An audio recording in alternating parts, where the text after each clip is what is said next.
Assalamualaikum semuanya. Semoga kalian semua dalam keadaan sehat dan dilancarkan rezekinya. Amin ya robbal alamin. Suatu ketika Abu Nawas meminta Abu Jahil untuk menggantikan dirinya mengajar murid-muridnya di majelis. Karena Abu Jahil tidak menguasai ilmu agama, ia pun memutuskan untuk mengajar cara menggambar. Kemudian ia mulai menggambar buah apel di papan tulis. "Anak-anak, ini gambar apa?"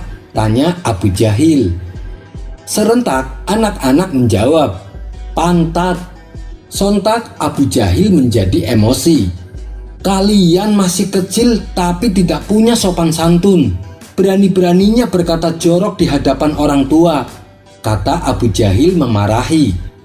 Mendengar suara kegaduhan di majelisnya, Abu Nawas segera mendatanginya. "Ada apa ini?" tanya Abu Nawas kepada Abu Jahil. "Murid-muridmu ini loh tidak sopan kepada orang tua. Mereka ditanya baik-baik malah jawabannya ucapan kotor," jawab Abu Jahil. Abu Nawas pun merasa tidak enak dan ia segera menasehati murid-muridnya. "Bukankah kalian sudah diajari adab kepada orang tua? Kenapa kalian tidak menerapkannya?" sesal Abu Nawas. Suasana majelis sesaat menjadi hening. Lalu Abu Nawas menengok ke arah papan tulis. Seketika Abu Nawas menjadi ikut-ikutan emosi. "Kalian ini sungguh keterlaluan. Kalian bahkan berani menggambar pantat di papan tulis. Siapa yang melakukan ini? Ayo jawab," bentak Abu Nawas. "Dia Tuan Guru," jawab murid-muridnya sambil menunjuk ke arah Abu Jahil. Abu Jahil pun langsung pingsan seketika.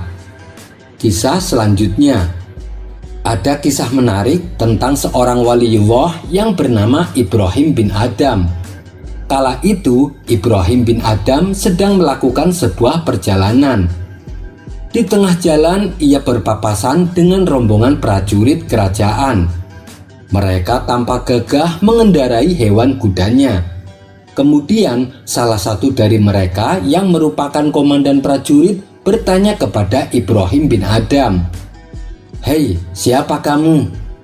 "Saya adalah pelayan Tuan," jawab Ibrahim bin Adham. "Kau tahu manakah jalan menuju ke pemukiman kota?" tanya komandan prajurit.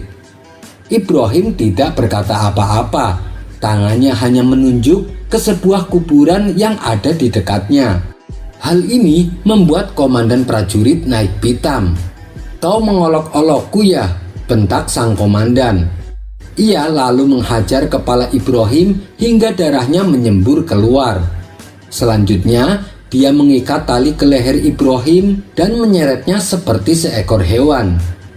Ketika mereka mulai memasuki kota, para warga menegur rombongan prajurit ini. "Dasar bodoh, dia itu Ibrahim bin Adham, seorang waliullah," kata para warga. Mendengar hal itu, komandan prajurit langsung terkejut dan kaget. Ia segera turun dari kudanya dan bersimpuh di kaki Ibrahim bin Adham. Ia memintanya untuk memaafkannya dan membebaskannya dari kesalahan yang telah dilakukannya. "Aku sudah memaafkanmu ketika engkau memukulku," tutur Ibrahim bin Adham. "Mengapa Tuan tidak mengatakan siapa Tuan sebenarnya? Tuan malah menjawab kalau Tuan adalah pelayan. Jadi kami tidak tahu," kata komandan prajurit menyesal.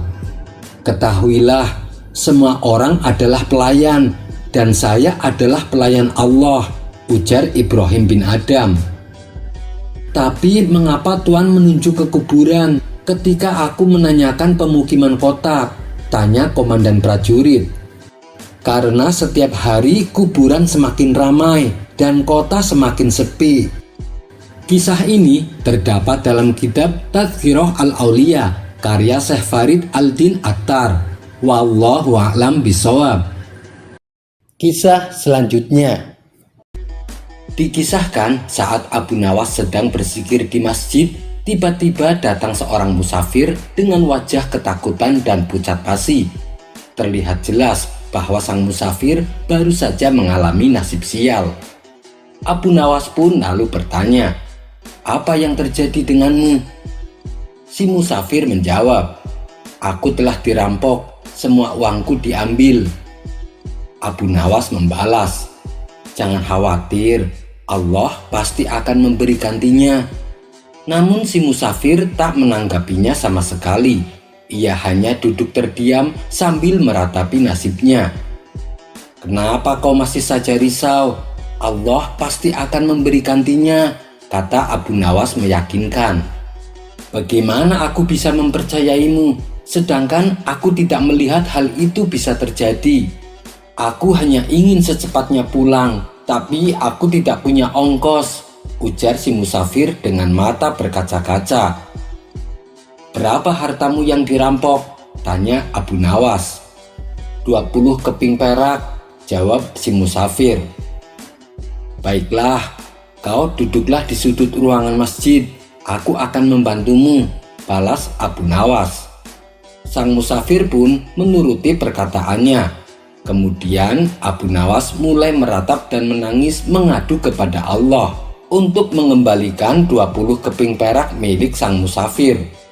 Perilaku Abu Nawas ini membuat para jamaah di dalam masjid terganggu. "Hei Abu Nawas, diamlah, jangan bikin suasana masjid berisik," tegur salah satu jamaah. Akan tetapi, bukannya berhenti, Abu Nawas malah semakin keras tangisnya. "Ya Allah, kembalikanlah 20 keping perak milik musafir itu," kata Abu Nawas terus menangis. Karena terganggu dengan tangisan Abu Nawas, para jamaah pun mengumpulkan sumbangan dan menyerahkannya kepada sang musafir. Setelah mendapat kembali 20 keping perak, sang musafir merasa bahagia dan tak lupa mengucapkan terima kasih kepada Abu Nawas. Kisah selanjutnya. Mungkin kita sering mendengar istilah harta karun. Kata tersebut sebenarnya diambil dari nama seseorang yang bernama Qorun. Dia adalah kerabat Nabi Musa yang terkenal dengan kekayaannya. Kemudian kekayaannya yang berlimpah itu oleh Allah ditenggelamkan ke dalam bumi. Jadi ketika kita menemukan di dalam bumi sebuah benda yang berharga dan bernilai tinggi, kita selalu menyebutnya harta karun. Jauh sebelum kekayaan Qorun melimpah ruah, sebenarnya ia hanyalah seorang lelaki miskin yang tidak mampu menafkahi keluarganya. Bosan dengan keadaan tersebut, lalu Qorun meminta Nabi Musa untuk mendoakannya agar Allah memberikan harta benda yang banyak. Nabi Musa menyetujuinya tanpa ragu, karena dia tahu bahwa Qorun adalah seorang yang sangat soleh dan pengikut ajaran Ibrahim yang sangat baik. Allah pun mengabulkan doa Nabi Musa. Akhirnya Qorun kemudian memiliki ribuan gudang harta yang penuh berisikan emas dan perak. Qorun memiliki 4.000 pengawal dan 4.000 binatang ternak yang sehat serta 60 ekor unta. Belum lagi para pelayan yang membawa kunci-kunci gudang kekayaannya. Awalnya Qorun meminta doa kepada Nabi Musa agar menjadi kaya dengan tujuan untuk lebih taat beribadah dan membantu sesama. Namun lambat laun ia melupakan tujuan tersebut dan malah ingkar terhadap segala nikmat yang telah Allah berikan. Menurutnya, semua harta adalah buah dari kerja kerasnya, bukan anugerah Allah. Kedurhakaan Qorun kian menjadi jadi, manakala ia menghamburkan hartanya untuk kepentingan duniawi semata. Ia banyak mempergunakan hartanya dalam kesesatan, kezoliman, dan permusuhan, sehingga membuatnya menjadi orang yang sombong, mabuk, dan terlena dengan itu semua. Ia juga mendurhakai Allah dan memilih untuk menyembah Sobek, yaitu sejenis dewa berkepala buaya serta dewa-dewa lainnya. Tak hanya durhaka pada Allah, dia pun kemudian mengkhianati Nabi Musa. Al-Quran sampai menyejajarkan pengkhianatan Qorun sama seperti Raja Fir'aun karena penolakannya terhadap ajaran tauhid yang dibawa Nabi Musa. Suatu hari, Nabi Musa diperintah oleh Allah supaya menunaikan zakat. Nabi Musa lalu mengutus salah seorang pengikutnya untuk mengambil zakat dari harta Qorun. Setibanya di sana, Qorun langsung marah dan tidak mau memberikan sedikit pun dari kekayaannya. Karena menurut Qorun, kekayaannya itu adalah hasil kerja keras dan usahanya sendiri. Tidak ada kaitannya dengan siapapun, tidak ada kaitan dengan Allah ataupun dewa manapun. Qorun sangat tidak suka dinasehati dan tidak suka diminta untuk berzakat oleh Nabi Musa. Karena itu, ia berusaha merusak dan menghancurkan citra Nabi Musa. Suatu ketika, ia pernah menyewa seorang perempuan untuk menuduh Nabi Musa telah berbuat zina. Ia juga mengajak masyarakat Bani Israel supaya berkumpul di tengah lapangan. Kemudian, Qorun mendatangi Nabi Musa. "Hai Musa, kaum kamu sedang berkumpul, mereka menunggu perintah dan larangan darimu." Mendengar hal tersebut, Nabi Musa bergegas pergi menuju ke sana. Di tengah-tengah Bani Israel, Nabi Musa berkata, "Siapapun yang mencuri akan kami potong tangannya, siapapun yang memfitnah akan kami cambuk, dan siapapun yang berzina jika belum menikah maka akan dicambuk 100 kali. Dan jika sudah menikah, akan kami lempari batu sampai mati." Qorun pun bertanya, "Meskipun kamu yang melakukannya, wahai Musa?" Nabi Musa mengiyakan, "Iya, meskipun itu adalah aku." Lalu Qorun mengatakan pada orang-orang Bani Israel bahwa Nabi Musa telah berzina dengan seorang perempuan. Tentu saja Nabi Musa menolak tuduhan Qorun. "Mana buktinya? Hadirkan perempuan itu ke sini," kata Nabi Musa. Qorun pun lalu memanggil perempuan yang telah dibayar untuk memfitnah Nabi Musa. Ketika perempuan itu datang, Nabi Musa berkata kepadanya, "Aku bersumpah terhadap Zat yang menurunkan kitab Taurat. Apakah benar aku bersamamu telah melakukan apa yang Qorun tuduhkan?"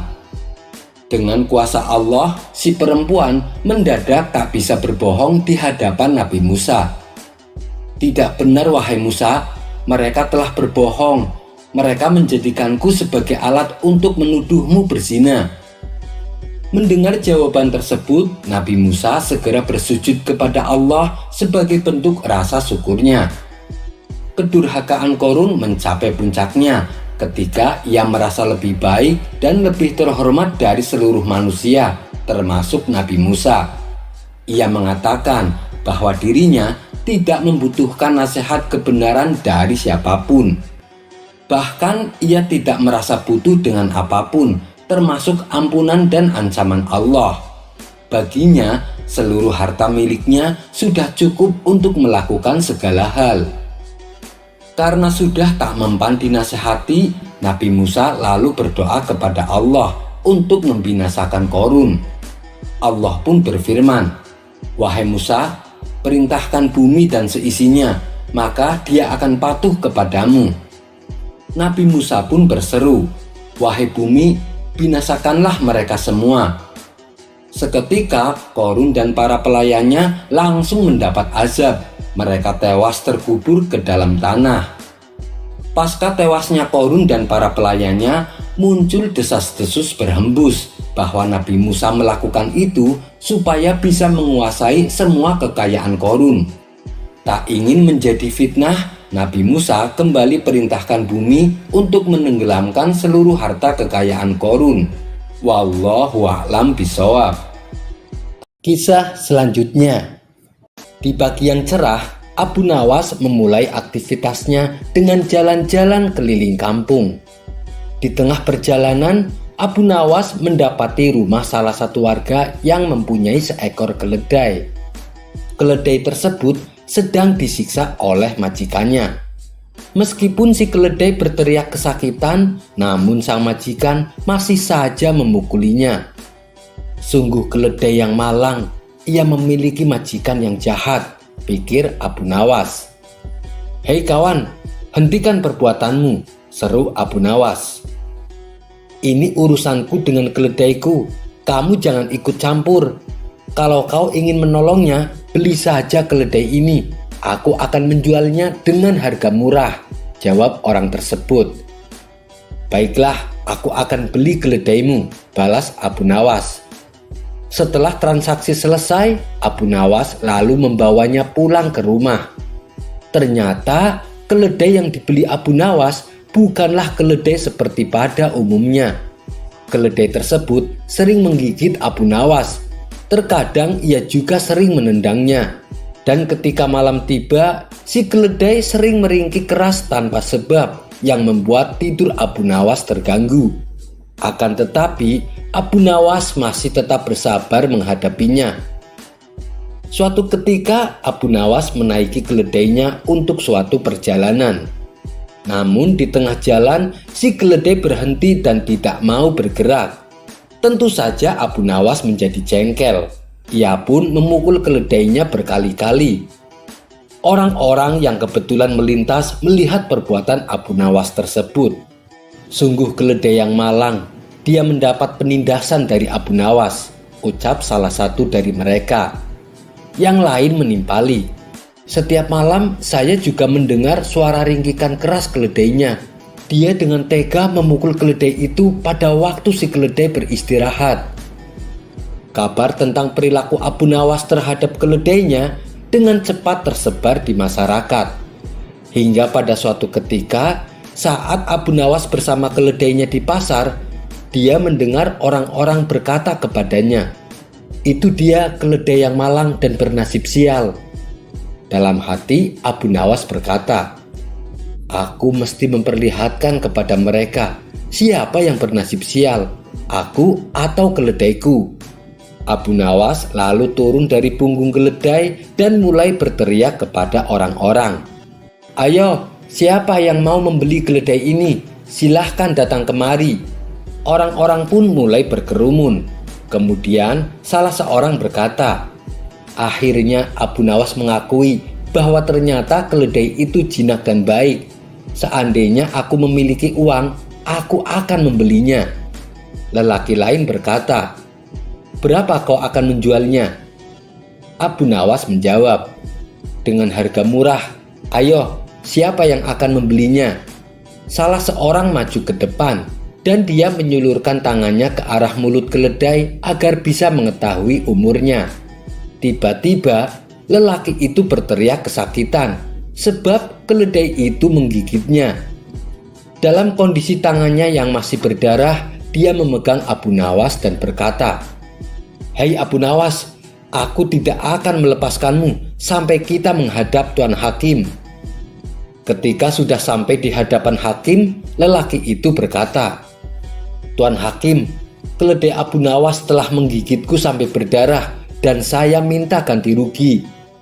Hakim lalu bertanya kepada Abu Nawas, "Benarkah demikian Abu Nawas?" "Benar Tuan Hakim," jawab Abu Nawas. "Kenapa kau membiarkan keledaimu melakukannya?" tanya Tuan Hakim kembali. "Begini Tuan, tadinya mereka mencemoohku. Katanya aku suka menyiksa keledai yang jinak dan baik, dan orang ini berniat membelinya. Namun ketika ia meletakkan tangannya di mulut keledai, ia langsung digigit sampai berdarah," kata Abu Nawas menjelaskan. "Kau bertanggung jawab atas keledaimu Abu Nawas, sebab kau mengetahui watak keledaimu. Sebagai denda, kau harus membayar 20 dirham, ucap Tuan Hakim memutuskan. Abu Nawas pun membayar denda yang ditentukan. Lalu dia kembali ke pasar bersama keledainya. Di pasar, Abu Nawas mulai berteriak kembali, "Ayo, siapa yang akan membeli keledai saya?" Orang-orang pun mulai berkerumunan kembali. Seorang lelaki mendekatinya dan berkata, "Berapa kau akan menjualnya?" Abu Nawas menjawab, "Barusan aku membayar denda sebesar 20 dirham. Jika kau sanggup membayarnya 20 dirham, aku akan berikan keledaiku." Lelaki itu mulai memeriksa keledainya Abu Nawas. Namun ketika ia hendak memegangnya, keledai itu menendang kuat dengan kedua kaki belakangnya. Lelaki tersebut langsung tersungkur ke tanah. Saking sakitnya, lelaki itu berteriak dan meminta bantuan orang-orang. "Keledaimu tidak akan laku, Abu Nawas, sebab dia menggigit dan menendang," kata orang-orang di pasar. "Sekarang kalian sudah tahu siapa sebenarnya yang bernasib sial, aku atau keledaiku. Sebenarnya aku tidak akan menjualnya. Aku hanya ingin orang-orang merasakan apa yang telah menimpaku selama ini. Aku juga sering digigit keledaiku dan aku juga sering ditendang. Tapi kalian selalu menilaiku saat aku memukul si keledai tanpa mau bertanya kenapa aku melakukan hal itu," ucap Abu Nawas di hadapan orang-orang pasar. Kisah selanjutnya. Dikisahkan pada suatu hari Baginda Raja sedang dalam perjalanan untuk menghibur dirinya. Ia berjalan dengan dikawal oleh beberapa prajurit istana. Ketika melewati sebuah kebun yang luas, ia melihat Abu Nawas sedang menanam sebuah pohon. Karena penasaran, Baginda Raja pun mendekatinya. "Abu Nawas, apa yang sedang kau tanam?" tanya Baginda Raja. "Pohon zaitun yang mulia," jawab Abu Nawas. Mendengar itu, Baginda Raja terheran-heran. Ia pun kembali bertanya, "Mengapa tidak pohon yang lain saja, Abu Nawas?" Abu Nawas membalas, "Memangnya kenapa, Paduka?" Baginda Raja menyahut, "Ya tidak apa-apa sih, cuman setahu saya pohon zaitun tidak akan berbuah kecuali setelah berusia 30 tahun. Apa mungkin 30 tahun ke depan kau masih hidup?" tanya Baginda Raja. Tanpa ragu Abu Nawas menjawab, "Ketahuilah wahai Paduka yang mulia, orang-orang yang hidup sebelum kita juga melakukan hal yang sama. Mereka menanam pohon zaitun dan kita yang memetik buahnya.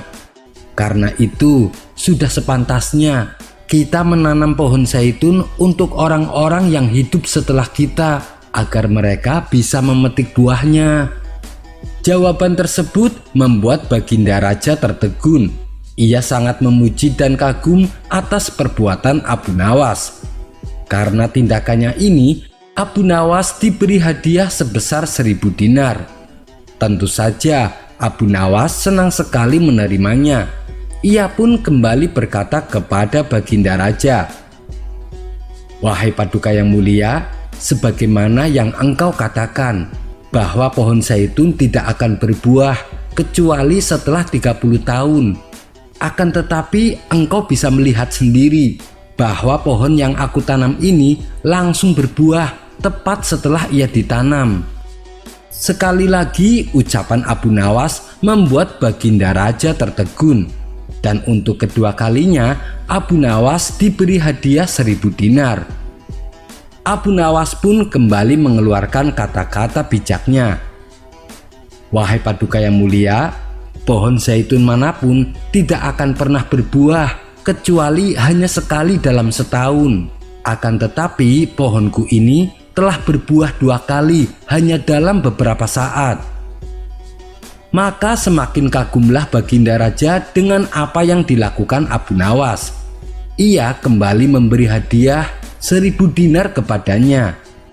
Pada akhirnya Baginda Raja segera menyudahi percakapannya dengan Abu Nawas. Ia pun berkata kepada para pengawalnya, "Ayo kita tinggalkan tempat ini. Bila kita tinggal lebih lama di tempat ini, seluruh simpanan kas kerajaan akan habis karena ucapan Abu Nawas." Kisah selanjutnya.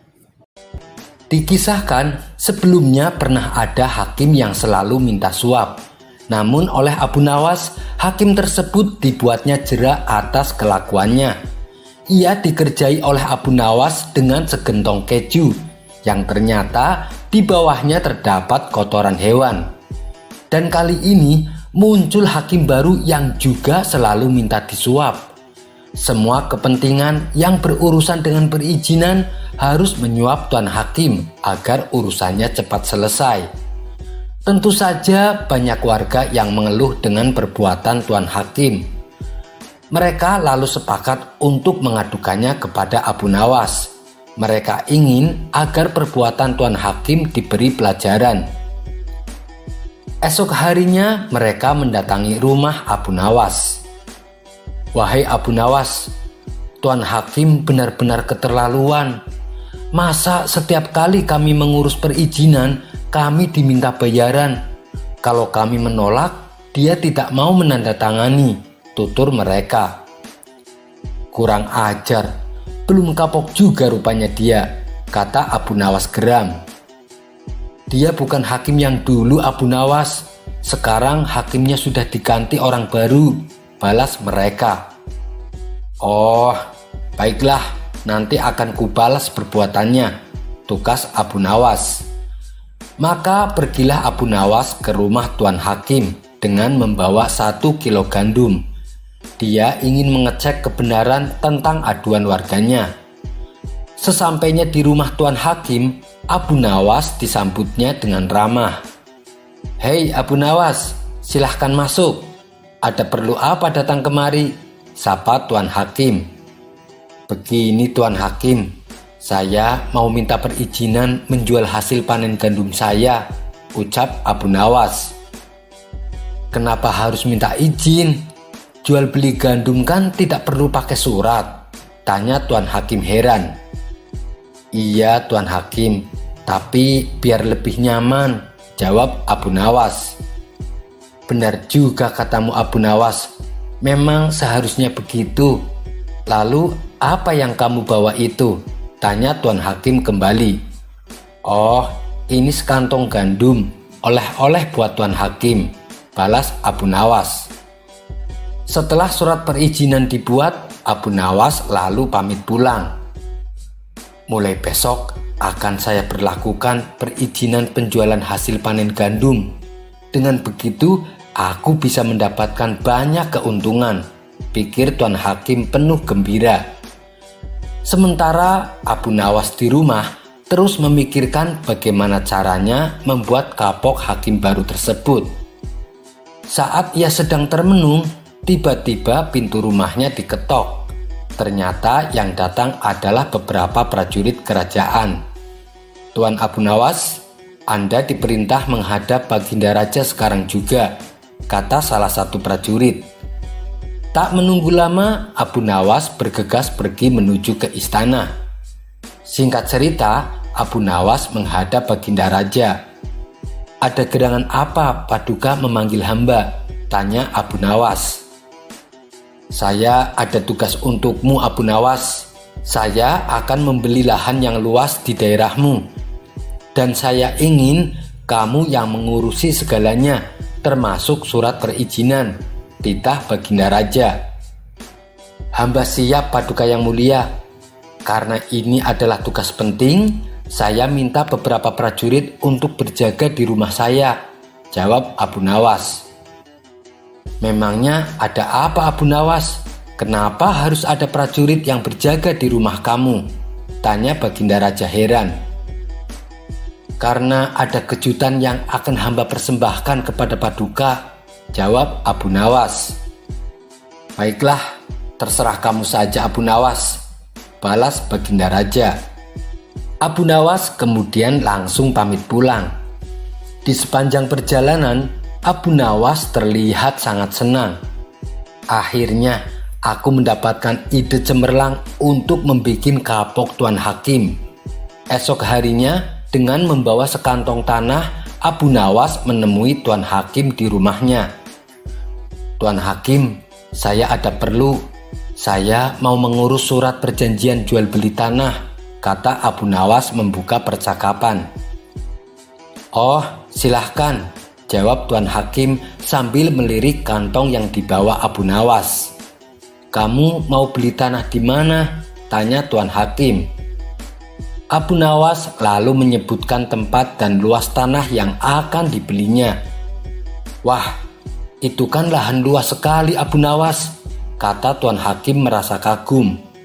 "Iya Tuan Hakim, makanya kantong yang saya bawa juga 2 kali lipat beratnya dari yang kemarin," ujar Abu Nawas. "Kamu bisa aja Abu Nawas, balas Tuan Hakim tersipu malu. Setelah surat perjanjian dibuat, Abu Nawas lantas pamit pulang. Tidak berapa lama, Tuan Hakim membuka isi kantong pemberian Abu Nawas. Ternyata isinya gumpalan tanah. Marahlah Tuan Hakim.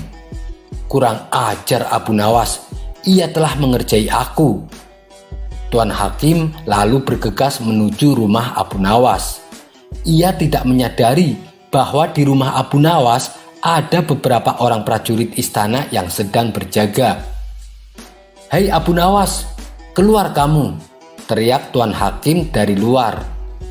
Abu Nawas lalu membuka pintu dan pura-pura tersenyum.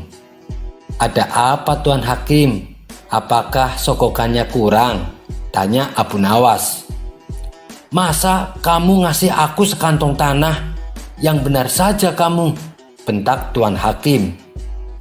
"Loh, kenapa Tuan marah? Waktu saya minta izin penjualan panen gandum, saya kasih Tuan sekantong gandum. Dan tadi saya mengurus perizinan jual beli tanah, maka yang saya kasih juga sekantong tanah," ujar Abu Nawas. "Tidak bisa. Pokoknya saya minta 2% dari pembelian tanah. Kalau tidak, maka surat perizinannya akan saya sita," kata Tuan Hakim semakin kesal. "Hai para prajurit, keluarlah. Kalian dengar sendiri kan, hakim ini minta disuap. Dia telah menyalahgunakan jabatannya untuk memeras rakyat." Mendengar itu, Tuan Hakim langsung gemetaran. Ia melihat beberapa prajurit kerajaan keluar dari rumah Abu Nawas.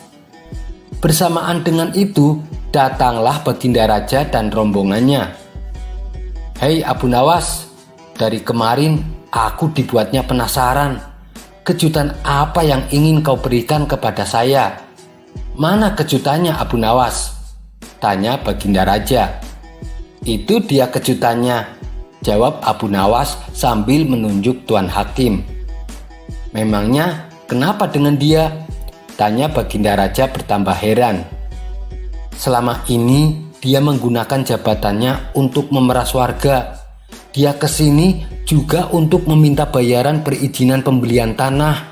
Padahal yang akan membeli tanah kan Paduka," jawab Abu Nawas. Bertambah kagetlah Tuan Hakim. Tubuhnya menjadi gemetaran. Ia tak menyangka pembelinya adalah Baginda Raja sendiri. Sementara Baginda Raja menjadi sangat murka. "Prajurit, seret dia ke dalam penjara dan hukum seberat-beratnya." Abu Nawas tersenyum puas berhasil membuat Tuan Hakim mendapatkan balasannya. Kisah selanjutnya. Di suatu pagi yang cerah, Abu Nawas terlihat berjalan menuju istana. Akan tetapi secara tidak sengaja, di tengah perjalanan Abu Nawas berpapasan dengan Baginda Raja. "Wahai Abu Nawas, kau hendak kemana?" tanya Baginda Raja. "Saya hendak menghadap Paduka," jawab Abu Nawas. "Oh, tapi saya lagi ada keperluan, mau menengok anak-anak saya di sekolahan. Bagaimana kalau kau ikut saya saja?" ajak Baginda Raja. Abu Nawas pun setuju. Mereka lalu pergi menuju sekolahan tempat anak-anak Baginda Raja menuntut ilmu. Sesampainya di sana, mereka terlebih dahulu menemui gurunya di ruang tamu. Baginda Raja lalu bertanya tentang perkembangan kedua anaknya. "Anak saya yang bernama Amin, bagaimana prestasi belajarnya?" tanya Baginda Raja. "Maaf Paduka yang mulia, Amin anaknya sangat bodoh dan tolol. Dia sulit sekali menangkap pelajaran," jawab gurunya. "Lalu bagaimana dengan anak saya yang bernama Makmun?" tanya Baginda Raja kembali. "Kalau Makmun anaknya cerdas Paduka, cepat sekali menguasai pelajaran, dan dari sikapnya sudah tumbuh kewibawaan dan martabat," jawab gurunya. "Tapi aku tidak percaya padamu. Bisakah kau membuktikannya?" pinta Baginda Raja. "Ampun Paduka yang mulia, tapi memang begitulah kenyataannya. Sebagai bukti, saya akan panggil Amin dan Makmun kemari, balas gurunya.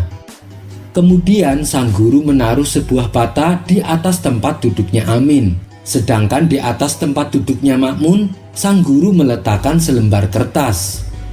"Untuk apa itu?" tanya Baginda Raja heran. "Bukankah Paduka ingin sebuah bukti? Saya akan menunjukkannya kepada Paduka," jawab sang guru. Ia pun lalu memanggil Amin dan Makmun untuk menemui ayahnya. Tidak berapa lama, masuklah keduanya ke ruang tamu di mana ayahnya sedang menunggu. Begitu melihat ada ayahnya di situ, mereka memberi hormat dan cium tangan. Amin dan Makmun lalu diarahkan gurunya untuk duduk di tempat yang sudah disediakan. Amin pun lalu duduk di kursi yang di atasnya ada sebuah bata.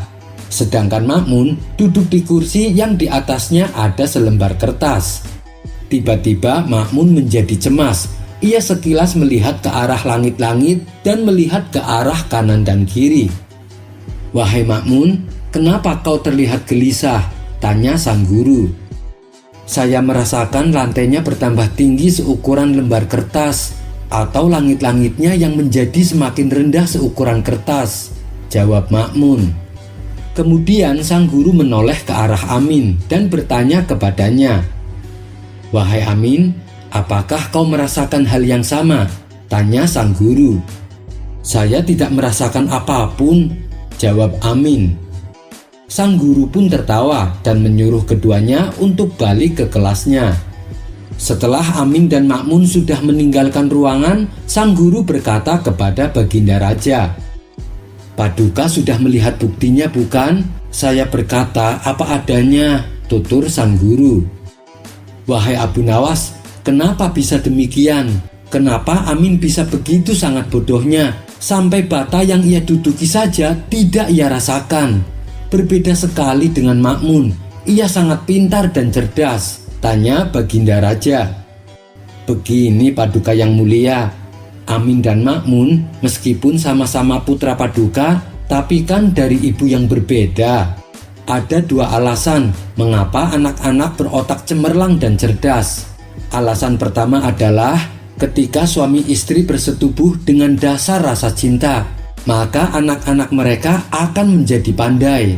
Alasan kedua adalah sepasang suami istri bukanlah dari darah yang sama, maka anak-anak mereka akan menjadi bijaksana, cerdas dan berwibawa," jelas Abu Nawas.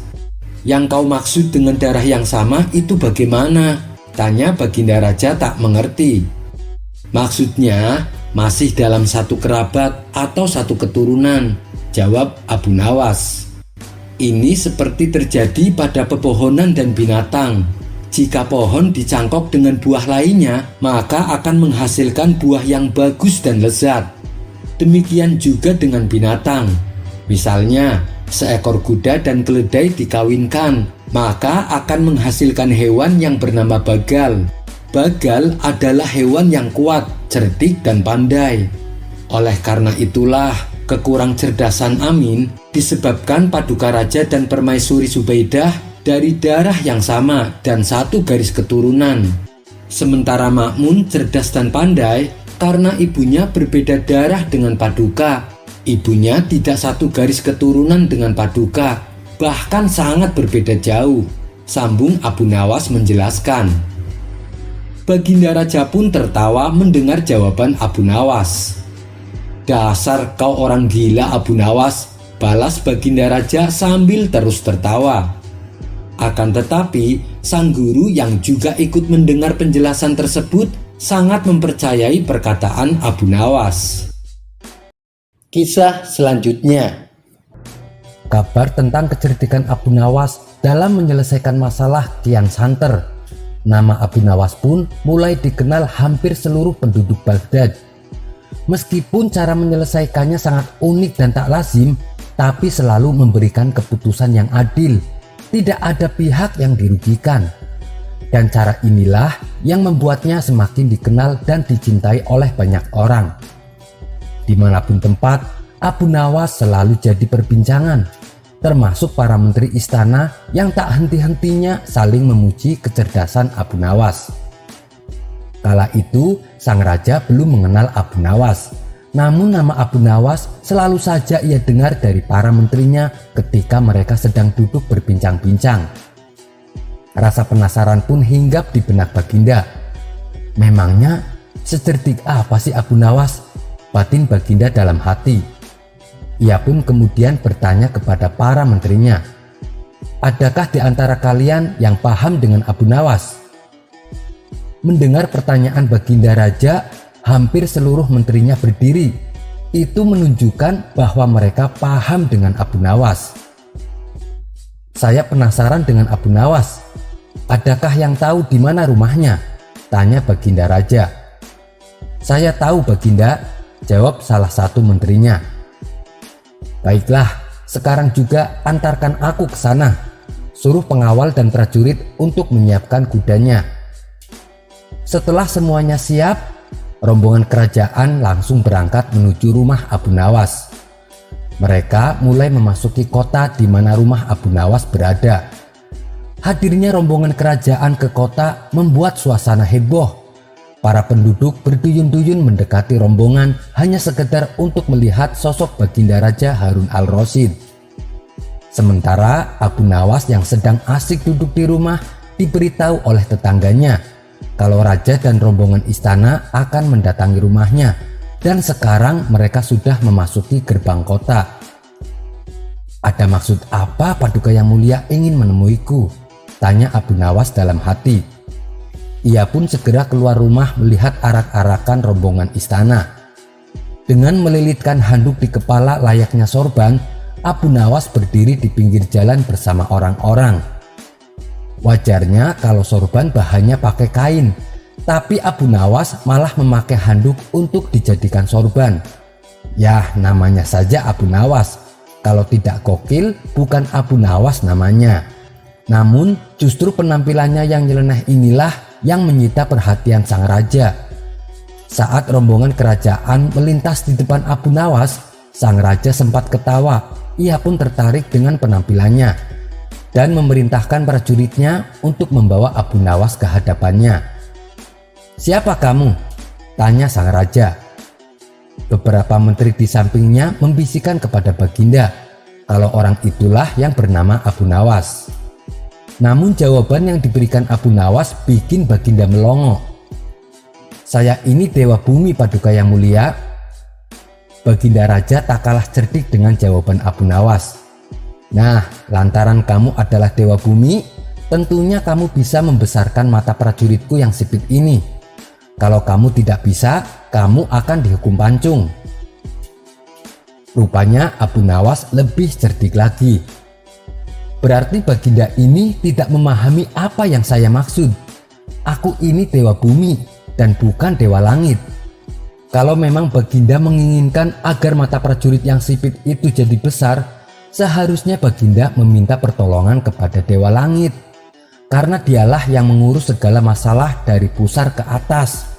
Urusanku adalah segala yang berkaitan dengan bagian pusar ke bawah, karena aku ini adalah Dewa Bumi. Jelas Abu Nawas. Setelah itu, Raja Harun berbincang dengan Abu Nawas beberapa lamanya. Raja sangat terkesan akan kecerdasan yang dimiliki oleh Abu Nawas. Beberapa hari kemudian, sang raja memerintahkan prajuritnya untuk membawa Abu Nawas ke istana. Sejak saat itulah antara Baginda dan Abu Nawas menjalin keakraban. Abu Nawas sering bolak-balik disuruh ke istana hanya sekedar untuk menghibur Baginda Raja. Suatu hari saat Abu Nawas berada di istana bersama Baginda Raja, Abu Nawas diberi tantangan. Ia harus membagi 5 butir telur secara adil untuk 3 orang. Syaratnya telur tersebut tidak boleh dipecah. Kemudian datanglah istri sang raja membawakan 5 butir telur di hadapan Baginda dan Abu Nawas. Abu Nawas, aku ingin tahu sampai di mana kecerdasanmu. Kamu bagi 5 telur ini untuk kita bertiga dengan adil, tapi telur ini tidak boleh dipecah. Tanpa ragu-ragu sama sekali, Abu Nawas mengambil 5 butir telur tersebut dan berkata, "Paduka yang mulia, ini sebutir telur untuk Baginda, sebab Baginda sudah mempunyai 2 butir. Untuk saya juga sebutir telur, karena saya sudah mempunyai 2 butir. Sedangkan yang 3 butir ini untuk istri Baginda, sebab dia tidak punya sebutir pun di bawahnya." Sejenak raja terdiam. Ia masih bingung dengan maksud Abu Nawas. Namun begitu sang raja menyadari maksud ucapan Abu Nawas, ia pun langsung tertawa terbahak-bahak bersama sang permaisuri.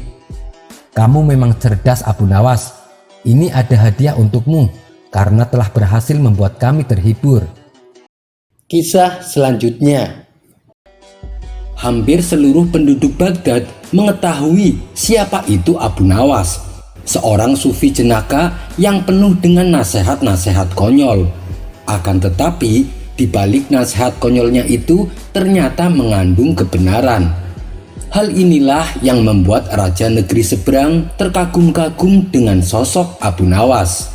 Hingga pada suatu hari, raja tersebut bertamu ke istana Raja Harun al-Rasyid.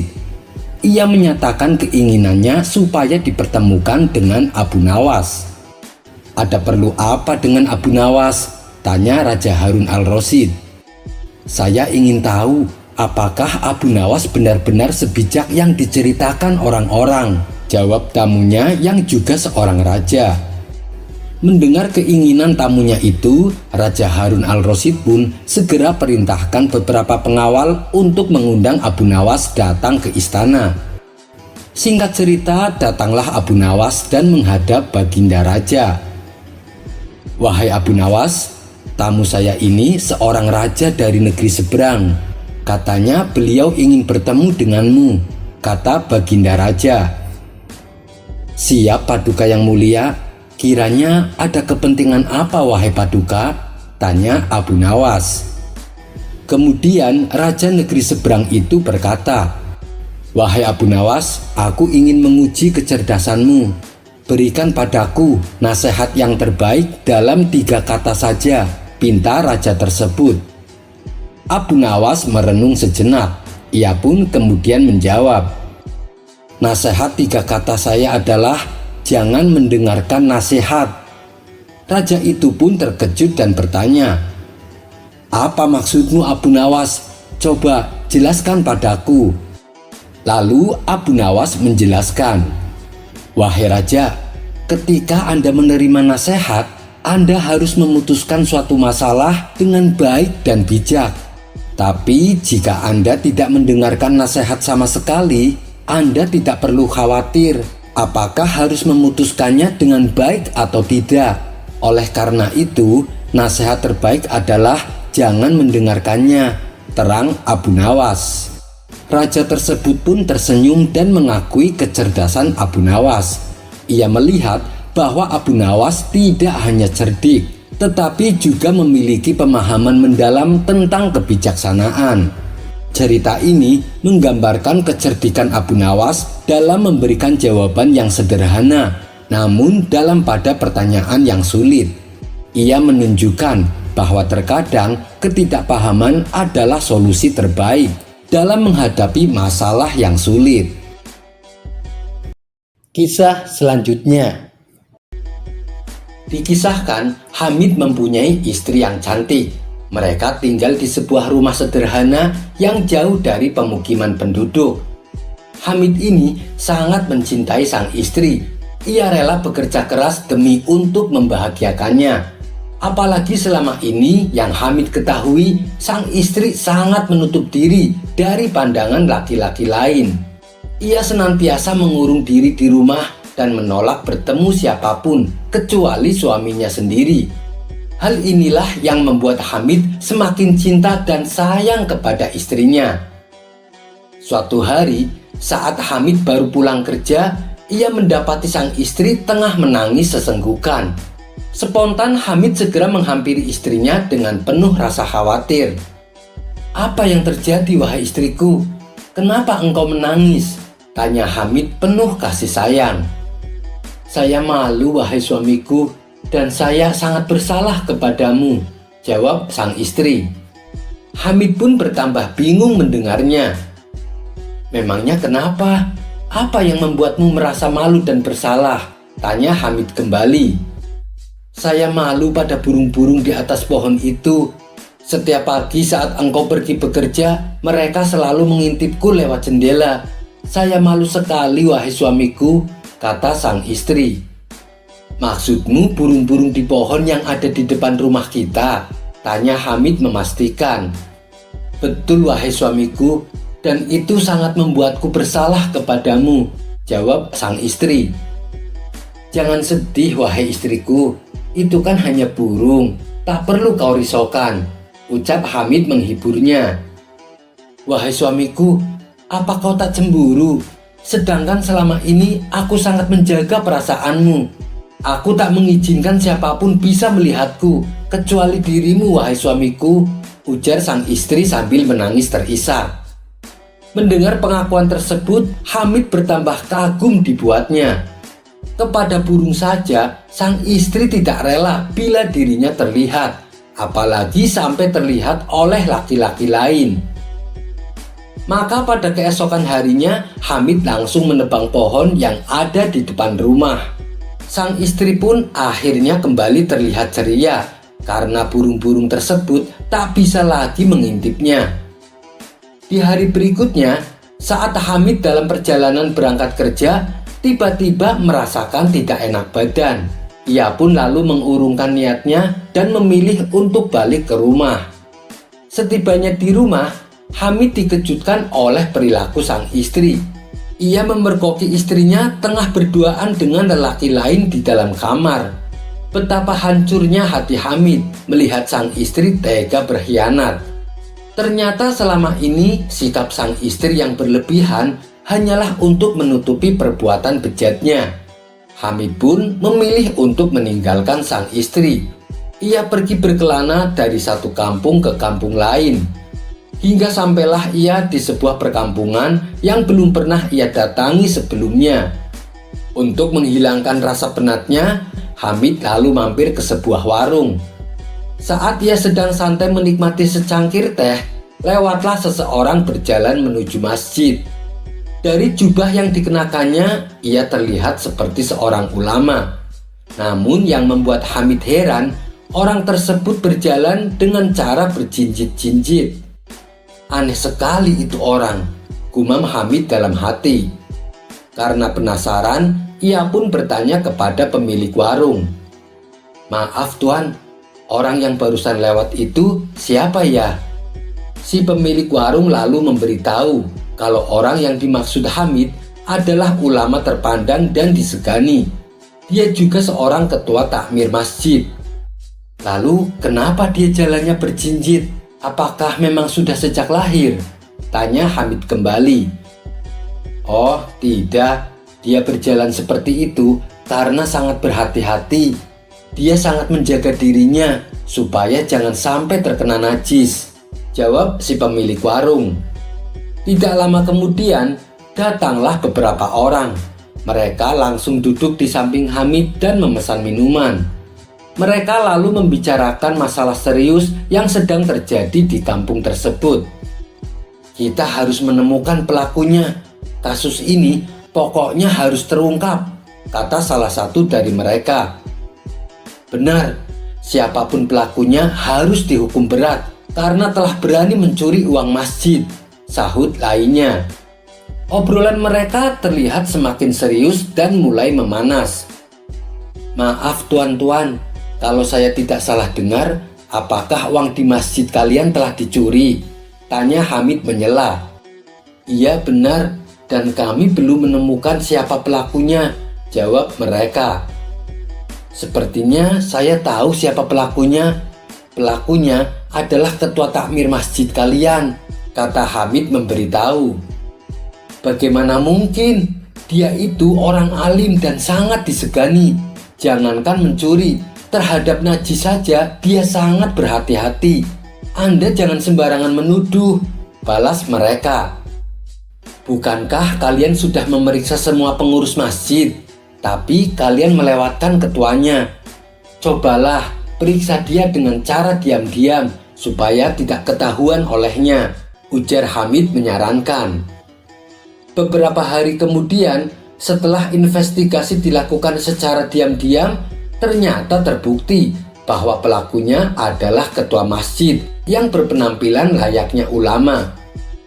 Suatu ketika saat Hamid kembali mendatangi kampung tersebut, ia langsung dihampiri warga setempat. "Tuan, bagaimana Anda bisa tahu kalau pelakunya adalah dia?" tanya para warga. Sikap berlebih-lebihan dalam suatu perkara biasanya hanya untuk menutup-nutupi moralnya yang bejat, jawab Hamid menjelaskan. "Maksudnya berlebih-lebihan seperti apa?" tanya mereka penasaran. Di tengah masyarakat, dia selalu berjalan berjinjit-jinjit dengan alasan takut terkena najis. Padahal untuk menjaga dari najis tidak perlu bersikap berlebih-lebihan seperti itu. "Dulu aku punya istri, dia sangat menutup diri dari siapapun. Bahkan dalam pengakuannya, dia tidak mau kalau sampai terlihat oleh burung, dengan alasan karena dia malu dan menjaga fitnah. Awalnya saya sempat takjub dan kagum. Saya sampai menebang pohon di depan rumah tempat para burung-burung itu bersarang. Ternyata di balik sikapnya yang berlebih-lebihan ini, dia malah selingkuh dengan lelaki lain," kata Hamid menceritakan. Kisah selanjutnya. Suasana pagi nan cerah mengusik Abu Nawas untuk berjalan-jalan menikmati indahnya kota Baghdad. Seperti biasa, ia juga tak lupa mampir ke warung untuk nongkrong bersama kawan-kawannya. Setibanya di warung, ternyata teman-temannya Abu Nawas sudah pada berkumpul. Mereka tampak asik sedang membicarakan suatu berita yang lagi hangat. Karena merasa ingin tahu, Abu Nawas pun lalu bertanya kepada mereka, "Kayaknya kalian lagi ngobrol serius nih. Apakah ada kabar terbaru?" tanya Abu Nawas. Salah satu temannya menjawab, "Ada, yaitu lomba tinju bebas. Hadiahnya 1 kilogram emas." "Benarkah?" tanya Abu Nawas kaget. "Apakah semua orang boleh mendaftar?" tanya Abu Nawas kembali. Mereka menjawab, "Lomba ini terbuka untuk umum Abu Nawas. Semua orang boleh mendaftar." "Memangnya kamu mau ikut Abu Nawas?" tanya mereka tertawa. "Iya, saya mau ikut mendaftar," jawab Abu Nawas mantap. "Apa? Kamu serius Abu Nawas?" tanya mereka tak percaya. "Maaf nih Abu Nawas, bukannya saya menghina, tapi badanmu kan kurus dan tenagamu juga tak begitu kuat." Namun Abu Nawas tidak menghiraukan ucapan temannya itu. "Kita lihat saja nanti siapa yang bakalan jadi juaranya," ujar Abu Nawas penuh percaya diri. Hari yang ditunggu-tunggu pun tiba. Semua orang berkumpul di lapangan untuk menyaksikan jalannya perhelatan tinju bebas. Kawan-kawan Abu Nawas juga berbondong-bondong ikut menghadirinya. Mereka penasaran dengan aksi Abu Nawas nantinya. Pertandingan demi pertandingan pun telah selesai dilaksanakan. Beberapa peserta ada yang mengalami cedera, ada juga yang sampai keluar darahnya. Dan kini tibalah giliran Abu Nawas melawan dengan petinju yang berbadan kekar dan besar. Dipanggilah nama petinju itu supaya masuk ke dalam ring. Ia pun masuk dengan gagahnya sambil mengepalkan tangannya, seolah tak sabar ingin menghajar Abu Nawas. "Gila, badannya gede banget," ujar kawan Abu Nawas. "Sekali tonjok bisa mati tuh Abu Nawas," sahut kawan lainnya. Namun saat nama Abu Nawas dipanggil, Abu Nawas sama sekali tidak menampakkan dirinya. Setelah ditunggu beberapa menit, Abu Nawas masih saja belum kelihatan. Maka dengan terpaksa pertandingan pun ditunda. Bukan main geramnya petinju tersebut. Baginya ini merupakan pelecehan. "Mana Abu Nawas? Mana Abu Nawas?" teriaknya penuh emosi. "Ada yang tahu di mana rumahnya? Aku akan menyeret paksa dia kemari," sambungnya. Beberapa orang lalu menunjukkan di mana alamat rumah Abu Nawas. Dengan langkah tegap, si petinju bergegas menuju rumah Abu Nawas. "Waduh, bakalan mampus tuh Abu Nawas," celetuk salah satu kawan Abu Nawas. Dengan dikawal beberapa orang dan panitia lomba, sampailah si petinju itu di depan rumah Abu Nawas. Saking emosinya, si petinju langsung mendobrak pintu rumahnya dengan sekali pukul. Akan tetapi saat ia mulai memasuki rumah Abu Nawas, ia tidak mendapati seorang pun di situ. Ia malah dikejutkan oleh sesuatu yang membuatnya sangat kaget. Badannya mendadak langsung gemetaran. Pasalnya, ia melihat terpampang celana pendek untuk tinju tapi dengan ukuran yang sangat besar. Kontan saja, sang petinju tadi nyalinya langsung menciut. "Matilah aku. Ternyata yang bernama Abu Nawas tubuhnya pasti besar sekali. Celana pendeknya saja segitu. Bagaimana nanti orangnya?" pikir si petinju tersebut. Dengan langkah gemetaran, si petinju lalu keluar dari rumah Abu Nawas dan menemui panitia lomba. "Saya tidak mau meneruskan pertandingan ini. Saya memilih untuk mengundurkan diri," ucap si petinju tersebut. Akibat dari kecerdikan Abu Nawas ini, ia pun menjadi pemenangnya tanpa harus bertanding. Abu Nawas pun akhirnya mendapatkan hadiah 1 kilogram emas. Sekian dulu perjumpaan kita kali ini. Sampai bertemu lagi di kisah selanjutnya. Terima kasih yang sudah subscribe dan setia menonton channel ini. Wassalamualaikum warahmatullahi wabarakatuh.